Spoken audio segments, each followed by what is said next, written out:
नमस्कार बंधुरा आरो एकटी नतून भिडियोते आपनादेर सबाइके स्वागत। आज आमि आपनादेर तैरी करे देखाबो काँचकला आलू टमेटो दिए एकटी दुर्दान्त स्वादेर सम्पूर्ण निरामिष रेसिपि, जेटा कि खेते अपूर्व टेस्ट हय। तो बंधुरा आमि एखाने आगे थाकते दुटो बड़ो साइजेर काँचकला एबं एकटी बड़ो साइजेर आलू लम्बा लम्बा करे केटे नियेछि और एक एकटा काँचकला आमि एखाने 4 पिस करे केटे नियेछि। और बंधुरा एखाने आलूगुलो ठीक एई रकम लम्बा करे एबं पातला करे केटेछि। काँचकला एवं आलू केटे निये अवश्यई किन्तु हलुद जलेर मध्य भिजिए राखबेन, एते करे कालो होबे ना। एबार चले एसेछि रान्नाटा तैरी करार पद्धतिते। ग्यास ओभेनेर उपरे एकटी कड़ाई बसिए दिए दिएछि एर मध्य 1 टेबिल चामच परिमाण सर्षेर तेल। तेलटाके प्रथमे खूब भालोभाबे गरम करे निते होबे। तो এইভাবে প্রথমে কড়ার চারিদিকে বুলিয়ে নিচ্ছি, এতে করে কাঁচকলা আলু যখন ভাজবো কড়ার গায়ে আর আটকে যাবে না। তো তেল গরম হয়ে যাওয়ার পর দিয়ে দিচ্ছি এর মধ্যে আগে থাকতে কেটে রাখা কাঁচকলা এবং আলু। আর বন্ধুরা এখানে আপনাদের বলে রাখছি আলু এবং কাঁচকলা আপনারা নিজেদের প্রয়োজন অনুযায়ী অবশ্যই নেবেন। আমি এখানে আমার প্রয়োজন অনুযায়ী নিয়েছি। আলু এবং কাঁচকলাটাকে গ্যাসের ফ্লেম মিডিয়াম টু হাইতে থাকা অবস্থাতে একটু নাড়াচাড়া করে নিলাম। তারপর দিয়ে দিলাম এর মধ্যে 1/4 টিস্পুন পরিমাণ হলুদের গুঁড়ো এবং 1/2 টিস্পুন পরিমাণ নুন বা স্বাদ অনুযায়ী নুন দিয়ে এটিকে খুব ভালোভাবে নাড়াচাড়া করে মিশিয়ে নিতে হবে। বন্ধুরা এই রেসিপি সাধারণ হলেও আপনাদের কিন্তু মনেই হবে না যে এটি একটি সাধারণ রেসিপি বা এটি সম্পূর্ণ নিরামিষ রেসিপি। এটি খেতে কিন্তু ভীষণই টেস্ট হয়। আপনারা সম্পূর্ণ ভিডিও দেখুন তাহলেই বুঝতে পারবেন।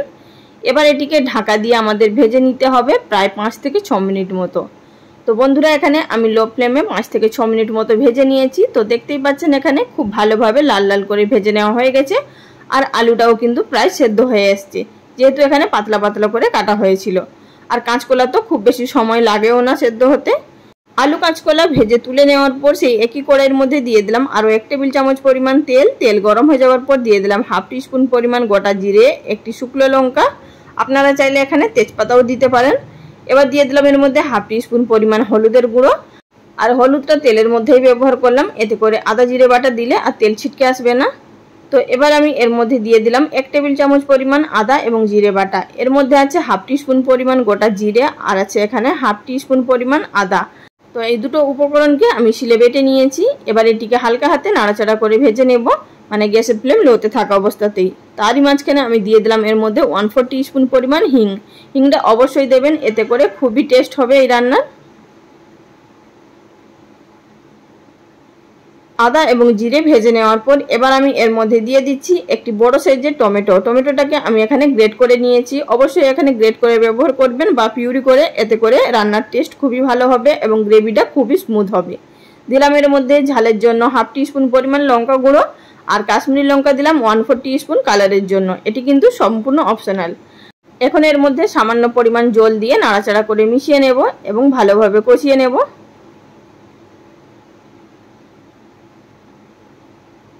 তো বন্ধুরা নাড়াচাড়া করে কষিয়ে নেওয়ার পর এবার এর মধ্যে দিয়ে দিলাম 1/2 টেবিল চামচ পরিমাণ বেসন।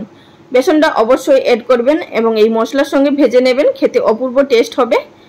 আর বন্ধুরা আপনারা দেখতেই পাচ্ছেন আমি এখানে যা যা উপকরণ ব্যবহার করছি প্রত্যেকটা উপকরণই কিন্তু আমাদের বাড়িতে থাকে, কোনোটাই কিন্তু বাইরে থেকে আলাদা করে কিনে আনার কোনো প্রয়োজন হবে না।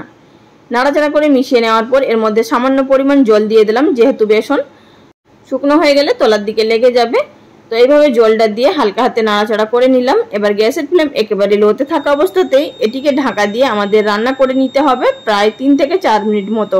3 থেকে 4 মিনিট মতো এখানে ঢাকা দিয়ে দিয়ে কষিয়ে নিয়েছি। এতে করে মশলাটা খুবই ভালোভাবে কষানো হবে এবং রান্নার টেস্টটাও ভালো হবে, যেহেতু লো ফ্লেমে মশলা যত ভালোভাবে কষানো হবে ততই কিন্তু রান্নার টেস্ট হবে।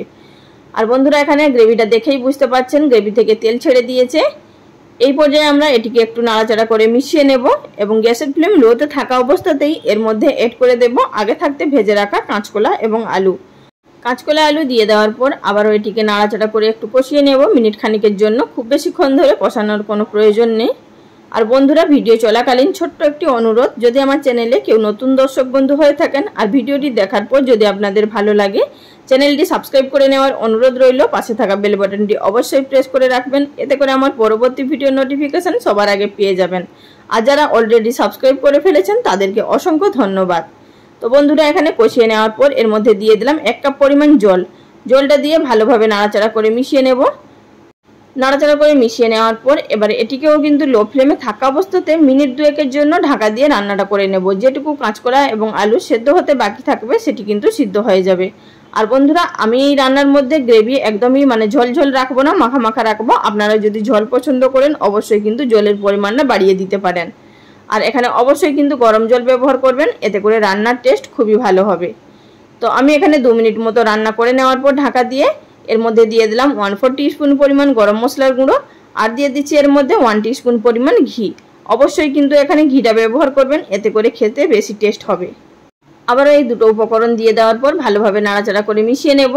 আর বন্ধুরা, এছাড়াও আমার চ্যানেলে প্রচুর আমিষ নিরামিষ রেসিপি আপলোড করা আছে, আপনারা চাইলে সেই সমস্ত রেসিপিগুলো দেখে নিতে পারেন। আশা করছি আপনাদের সেই সমস্ত রেসিপিগুলো ভালো লাগবে। তো বন্ধুরা, এখানে আমাদের রান্নাটি সম্পূর্ণ তৈরি। এবার এটিকে নামিয়ে নেব একটি সার্ভিং বোলের মধ্যে। এই তরকারি বিশেষ করে ভাত বা রুটির সঙ্গেই খেতে খুব ভালো লাগবে। তো বন্ধুরা, আমার আজকের এই কাঁচকলা আলুর ডালনার রেসিপি আপনাদের কাছে কেমন লাগলো অবশ্যই লাইক কমেন্ট করে জানাবেন। একবার হলেও নিরামিষের দিন ট্রাই করবেন, আশা করছি আপনাদের সকলের খুব ভালো লাগবে। তো বন্ধুরা, আজকের রেসিপি এখানেই শেষ করলাম। আগামী দিন কোনো এক নতুন রেসিপি নিয়ে আবারও হাজির হয়ে যাব। সবাই ভালো থাকবেন, নমস্কার।